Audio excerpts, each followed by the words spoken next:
ഇയാളുമായിട്ടാണ് meeting എന്ന് എന്നോടെന്താ നേരത്തെ പറയാതിരുന്നത്? ഇവനുമായി ഞാൻ മീറ്റിങ്ങിനില്ല.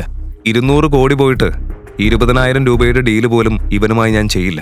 ഋഷി ഭയത്തോടെ മറഞ്ഞു നിൽക്കുന്ന ആ വ്യക്തി ആരാണ്? ഋഷി ശരിക്കും ദരിദ്രനാണോ? അങ്ങനെയെങ്കിൽ 200 കോടി രൂപയുടെ ഡീൽ അവൻ എങ്ങനെ നടത്തുന്നു? ഒരു ഭിക്ഷക്കാരൻ എങ്ങനെ ഒറ്റ രാത്രിയിൽ 1200 കോടി രൂപയുടെ സാമ്രാജ്യത്തിന്റെ ഉടമയായി? ഒരു സമ്പന്നനായ ബിസിനസ്സുകാരൻ എന്തുകൊണ്ട് തന്റെ സുന്ദരിയായ മകളെ ഒരു ചേരിയിൽ താമസിക്കുന്ന ദരിദ്രനോട് വിവാഹം കഴിപ്പിച്ചു? ആ ദരിദ്രന്റെ യഥാർത്ഥ സത്യം പുറത്തു വന്നപ്പോൾ നഗരത്തിലെ സമ്പന്നർ പോലും എന്തുകൊണ്ട് ഭയന്ന് വിറച്ചു?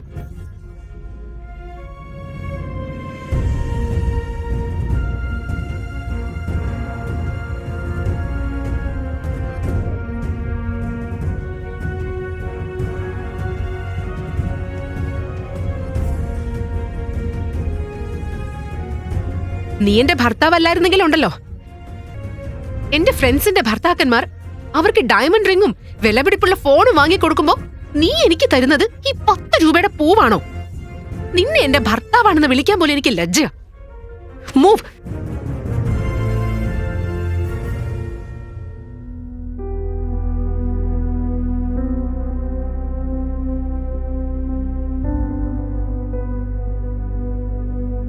ശ്രീലക്ഷ്മി തന്റെ അച്ഛന്റെ നിർബന്ധപ്രകാരമാണ് ഋഷിയെ വിവാഹം കഴിച്ചത്.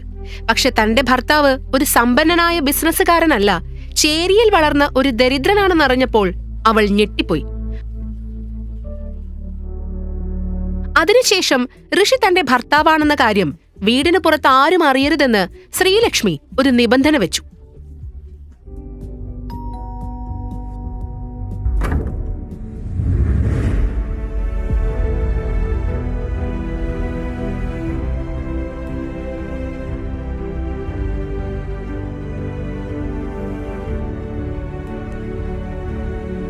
ഋഷി അവിടെ ഒരു വീട്ടുമരുമകനായി ജീവിച്ചു.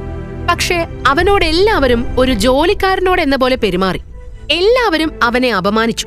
ശരിയായ ഭക്ഷണമോ സ്വന്തമായി ഒരു മുറിയോ അവിടെ അവനില്ലായിരുന്നു. ചിലപ്പോൾ കാർപ്പറ്റിലും ചിലപ്പോൾ നായകളുടെ മുറിയിലുമാണ് അവൻ ഉറങ്ങിയിരുന്നത്. ശ്രീലക്ഷ്മി തന്റെ സുഹൃത്തുക്കളോട് അവളുടെ ഭർത്താവ് വിദേശത്താണെന്നും അയാൾ ലണ്ടനിലെ പ്രശസ്തനായ ബിസിനസ്സുകാരനാണെന്നുമാണ് പറഞ്ഞിരുന്നത്. പക്ഷേ സുഹൃത്തുക്കളുടെ ഭർത്താക്കന്മാർ നൽകിയ വിലയേറിയ സമ്മാനങ്ങൾ അവർ കാണിക്കുമ്പോൾ ശ്രീലക്ഷ്മിക്ക് അസൂയ തോന്നുമായിരുന്നു. വാലന്റൈൻസ് ഡേ അടുത്തെത്തി. ഋഷി ശ്രീലക്ഷ്മിക്കായി ഒരു ചുവന്ന റോസ് ബൊക്കെ വാങ്ങി. പക്ഷേ അവൾ അത് സ്വീകരിക്കാൻ തയ്യാറായില്ല. അവൾ കൈയോടെ തള്ളിക്കളഞ്ഞ് ദേഷ്യത്തോടെ പറഞ്ഞു, നിനക്ക് 2 ദിവസം സമയം ഞാൻ തരും. കുറഞ്ഞത് 1 ലക്ഷം രൂപ വില വരുന്ന വില കൂടിയ വാലന്റൈൻസ് ഗിഫ്റ്റ് തന്നെ എനിക്ക് വേണം.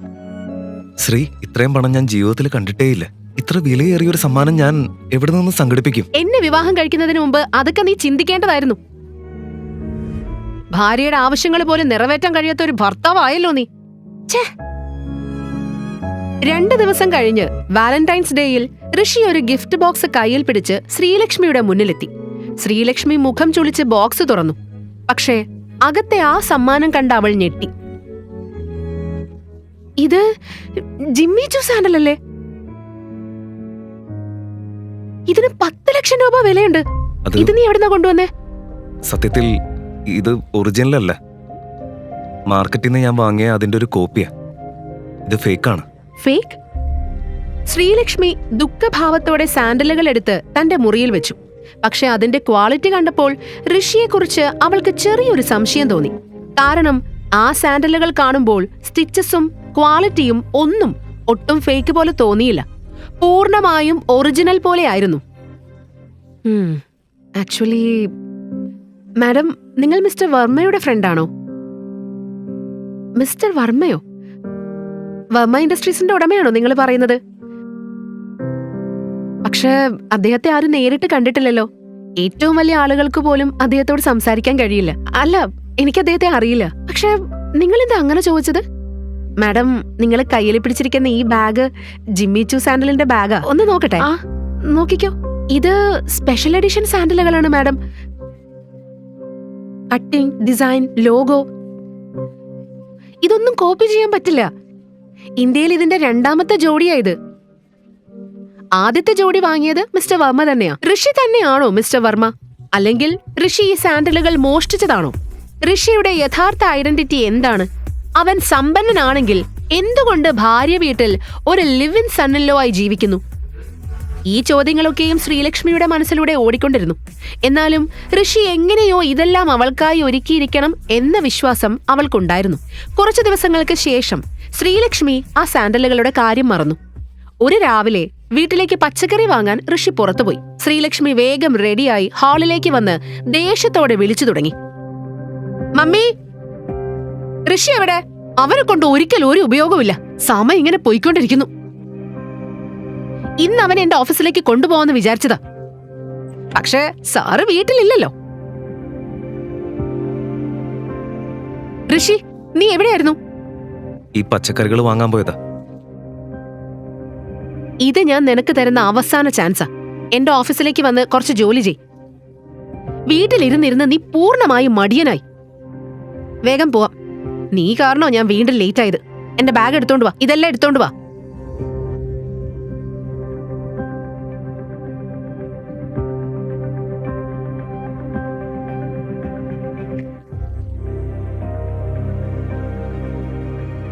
ഹായ് ശരത്.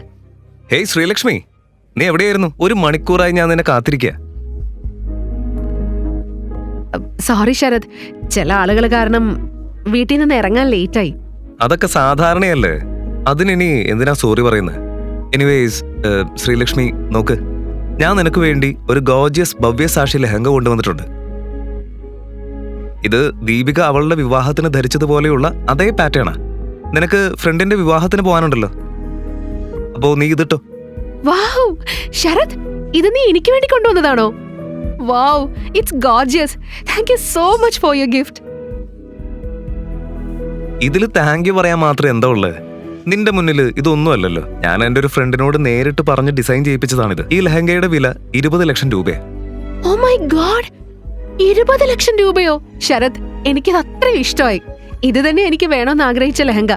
ഇനി ആ വിവാഹത്തിൽ എല്ലാവരും പറയുന്നത് ഒരേ ഒരു കാര്യമായിരിക്കും, ശ്രീലക്ഷ്മി ഭവ്യസാക്ഷി ലെഹങ്ക ധരിച്ചാണ് വന്നതെന്ന്. അത് ശരിയാ, നീ ഇതിനകം തന്നെ ഒരു സെലിബ്രിറ്റി പോലെയാ. ശ്രീലക്ഷ്മിയെ ഇംപ്രസ് ചെയ്യാൻ ശരത് തന്റെ മുഴുവൻ ശ്രമവും നടത്തിക്കൊണ്ടിരുന്നു. ശ്രീലക്ഷ്മി, ഈ ലെഹങ്ക ഫേക്കാണ്. എന്ത്? ഇത് ഒറിജിനലിന്റെ കോപ്പിയാണ്. നീ എന്താ പറയുന്നേ? നിന്നെ കണ്ടാ അറിയാം, ഒരു ഷർട്ട് വാങ്ങാനുള്ള പണം പോലും നിന്റെ കയ്യിലില്ലെന്ന്. ഭവ്യസാക്ഷി എന്ന ബ്രാൻഡ് നെയിം നീ കേട്ടിട്ടുണ്ടോ? അത് ഫേക്ക് ആണെന്ന് പറയാൻ നീ ആരാ? ഒറിജിനൽ ലെഹങ്കയിൽ സിൽക്ക് ഫാബ്രിക് ആണ് ഉപയോഗിക്കുന്നത്. ഇതിലെ തുണി തന്നെ വേറെയാ, ഡിസൈനും വേറെയാണ്. രണ്ടാമതായി, ഭവ്യസാക്ഷി എന്ന പേരിലെ സ്പെല്ലിംഗ് ക്യാപിറ്റൽ ലെറ്ററിലാണ്. ഒറിജിനലിൽ അത് സ്മോൾ ലെറ്റർ ആണ്. ഒറിജിനലിൽ എല്ലാ ഡീറ്റെയിൽസും കൃത്യമായിട്ടുണ്ടാവും. ഇത്തരത്തിലുള്ള ഫേക്ക് ലെഹങ്കകൾ മാർക്കറ്റിൽ 5000 രൂപയ്ക്കൊക്കെ കിട്ടും. ശ്രീലക്ഷ്മി അതെടുത്തു നോക്കി പരിശോധിച്ചപ്പോൾ അത് ശരിക്കും ഒരു ഫേക്ക് ലെഹങ്ക തന്നെയാണെന്ന് അവൾക്ക് വ്യക്തമായി. എന്റെ ഫ്രണ്ട് എന്നോട് കള്ളം പറഞ്ഞതായിരിക്കും. അവനെ ഞാൻ വെറുതെ വിടില്ല. ശ്രീലക്ഷ്മി, ഞാൻ നിനക്ക് വേണ്ടി ഒറിജിനൽ ഭവ്യസാക്ഷി ലെഹങ്ക തന്നെയാണ് ഉണ്ടാക്കിച്ചത്. എന്നെ വിശ്വസിക്കേ. നിനക്ക് ഞാൻ എന്തിനു ഫേക്ക് ലെഹങ്ക തരണം? എനിക്കിപ്പോ പോണം, കുറച്ച് ജോലിയുണ്ട്.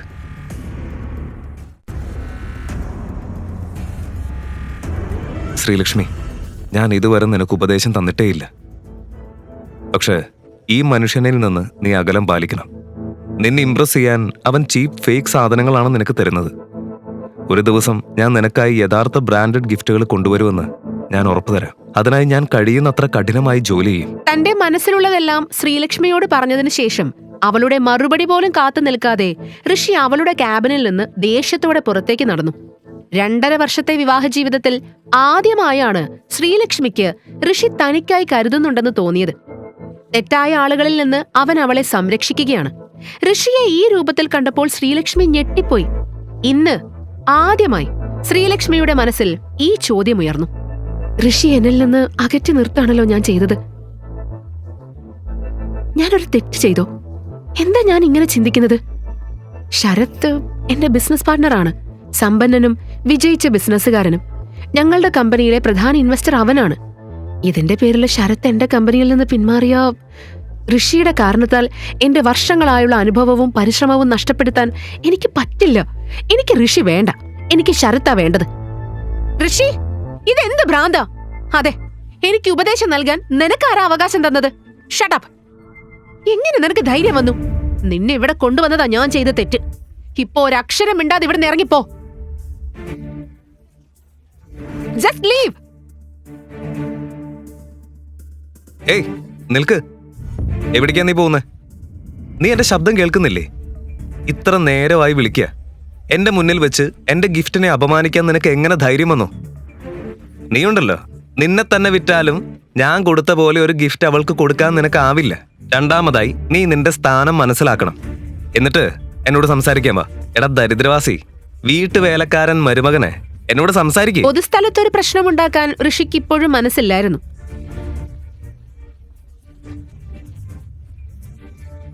ഒന്നാമതായി എന്റെ പിന്നിൽ നിൽക്കുന്നത് എന്റെ ഭാര്യ. അവളിൽ നിന്ന് അകലം പാലിക്കുന്നതാണ് നിനക്ക് നല്ലത്. രണ്ടാമതായി എന്റെ ഭാര്യയ്ക്ക് നിന്നെപ്പോലെയുള്ളവരിൽ നിന്ന് ഗിഫ്റ്റ് വാങ്ങേണ്ട ആവശ്യമില്ല. അവൾക്ക് വേണ്ടത് വാങ്ങിക്കൊടുക്കാനേ ഞാനുണ്ട്. അതുകൊണ്ട് നിന്റെ ഷോ ഓഫ് നിർത്തിക്കോ. മൂന്നാമതായി പോക്കറ്റിൽ പണമില്ലാത്തപ്പോ ചില്ലറ നാണയങ്ങൾ കിലുക്കി വലിയ ആളാവാൻ ശ്രമിക്കരുത്. അതോടെ ഋഷി ശരത്തിനെ ഒന്ന് തള്ളി മാറ്റി ഓഫീസിൽ നിന്ന് പുറത്തേക്ക് നടന്നു. ഈ നാടകത്തിന് ശേഷം ശ്രീലക്ഷ്മിയും ഓഫീസിനുള്ളിലേക്ക് പോയി. അവൾ ദേഷ്യം കൊണ്ട് തിളച്ചു. അവളുടെ കത്തുന്ന കണ്ണുകൾക്ക് മുന്നിൽ ഋഷിയുടെ മുഖം മാത്രമേ തെളിഞ്ഞു വരുന്നുള്ളൂ. ഋഷിയെക്കുറിച്ച് ചിന്തിക്കുന്നതോടെ അവളുടെ ദേഷ്യം കൂടിക്കൂടി വന്നു.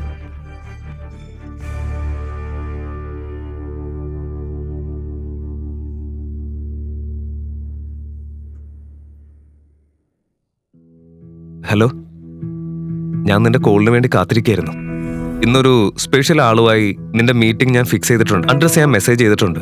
നീ ഒന്ന് പോയി അയാളെ കാണണമെന്നാണ് എനിക്ക് തോന്നുന്നത്. ഇത് 200 കോടി രൂപയുടെ ഡീലാ. ഈ ഡീല് നീ ഫൈനലാക്കുന്നത് വരെ ഈ പ്രൊജക്ട് ഞങ്ങൾ സ്റ്റാർട്ട് ചെയ്യില്ല. ഓക്കെ? ആരെങ്കിലും കാണുന്നതിൽ എനിക്ക് പ്രശ്നമില്ല. പക്ഷെ അതിനു മുൻപ് എന്റെ 2 കണ്ടീഷനുകൾ കൂടി നീ നിറവേറ്റണം. ഒന്നാമതായി, ഇന്ന് തന്നെ ഒരു ഭവ്യസാക്ഷി ലെഹങ്ക എനിക്ക് വേണം. അതിന്റെ വില 1 കോടി രൂപയായിരിക്കണം. രണ്ടാമത്തെ കണ്ടീഷൻ ഞാനിപ്പോ വാട്സപ്പ് ചെയ്യാം. അതും അത്ര തന്നെ സ്പെഷ്യലാണ്. അതും നടന്നിരിക്കണം. ഓക്കെ? ഫോൺ കട്ട് ചെയ്തത് മാത്രം. വാട്സാപ്പിൽ ഋഷിക്ക് ഒരു അഡ്രസ് വന്നിരുന്നു. അത് ഗോൾഡൻ പാർക്ക് സൊസൈറ്റിയിലെ ഒരു അഡ്രസ് ആയിരുന്നു. അവിടെയാണ് മീറ്റിംഗ്.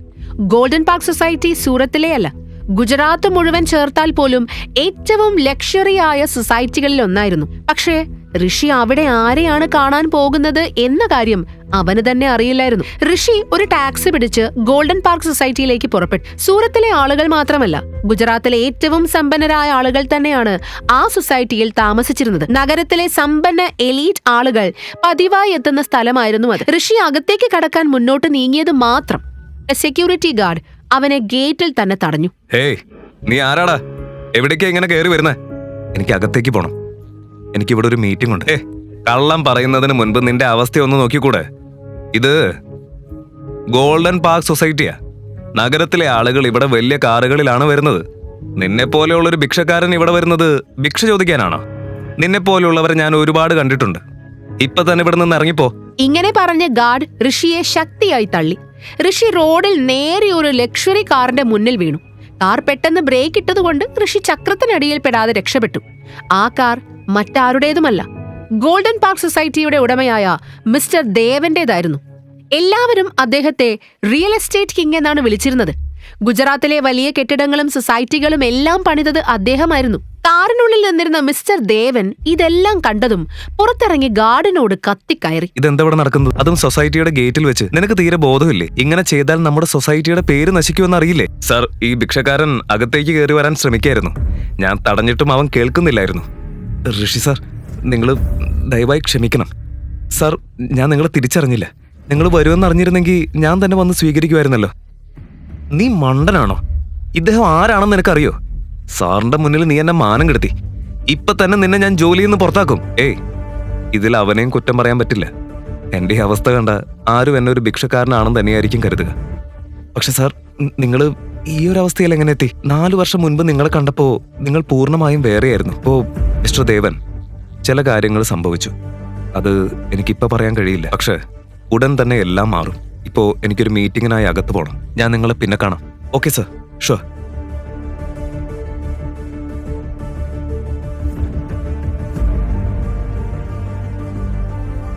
ഈ ഭിക്ഷക്കാരന്റെ മുന്നിൽ ദേവൻ സാർ ഇങ്ങനെ കുനിഞ്ഞു നിൽക്കുന്നത് എന്തിനാ?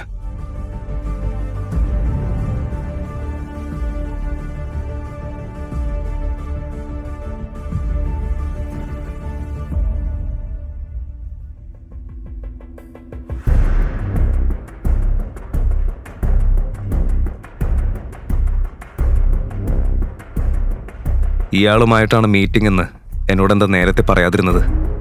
ഇവനുമായി ഞാൻ മീറ്റിങ്ങിനില്ല. 200 കോടി പോയിട്ട് 20,000 രൂപയുടെ ഡീല് പോലും ഇവനുമായി ഞാൻ ചെയ്യില്ല. ഋഷി ഭയത്തോടെ മറഞ്ഞു നിൽക്കുന്ന ആ വ്യക്തി ആരാണ്? ഋഷി ശരിക്കും ദരിദ്രനാണോ?